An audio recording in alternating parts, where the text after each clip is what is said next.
कंचनपुर गांव में एक बुजुर्ग दंपति दयाराम और उसकी पत्नी निर्मला रहा करती थी। दयाराम के पास छोटा सा जमीन था। उसी में वो फसल करके अपना और अपनी पत्नी का भरण पोषण करता था। सुनो भाग्यवान, मैं खेत जा रहा हूँ, दोपहर तक लौटूंगा। तुम खाना बनाकर रखना। ठीक है जी, लेकिन आप थोड़ा जल्दी आने की कोशिश करना। मैं घर में अकेले बोर हो जाती।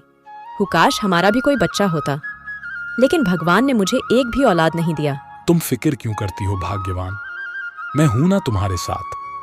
तुम बिल्कुल फिक्र मत करो, सब अच्छा होगा। अगर ज्यादा बोर लगे तो तुम मेरे पास आ जाना। खेतों में मुझे भी साथ मिल जाएगा और तुम्हें बोर भी नहीं लगेगा। अच्छा, अब मैं चलता हूं, दोपहर में साथ खाना खाएंगे। ये कहकर दयाराम खेत चला जाता है। उसकी फसल काफी अच्छी हुई थी, इसलिए वह फसलों में खाद डालने लगा। लेकिन अचानक से मौसम बदलने लगा। बिजली कड़कने लगी और देखते देखते बारिश भी शुरू हो गई। अब दयाराम बहुत परेशान हो गया, क्योंकि यही खेती उसकी और उसकी पत्नी का पूरे साल का सहारा था। दयाराम भगवान से विनती करते करते जल्दी से अपने घर जाने लगा। बारिश बहुत तेज होने लगी थी। दयाराम के पास कोई छाता भी नहीं था।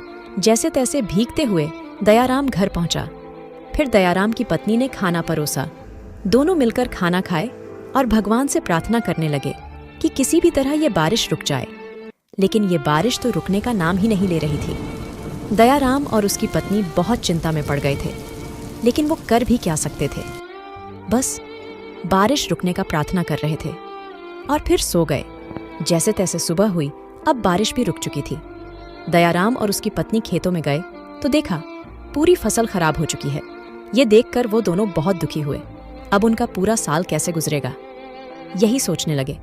तभी वहां पर उन दोनों को एक जादुई मटका मिला। वो मटका बोलता भी था। मटके ने बोला, सुनो दयाराम, तुम फिक्र मत करो, मैं हूं ना। तुम हमेशा मेरे मटके से पानी पिया करते थे और बोलते थे कि तुम्हारा कोई बेटा नहीं है जो तुम्हें पानी ला कर दे, और तुम बोलते थे कि ये मटका ही मेरा बेटा है। क्योंकि मेरे मटके में से तुम पानी पीते थे तो तुम्हें आनंद आता है। तो लो, अब मैं बन गया तुम्हारा बेटा। बस तुम मेरे अंदर पानी डालना और जो भी मांगोगे वो तुम्हें तुरंत मिलेगा।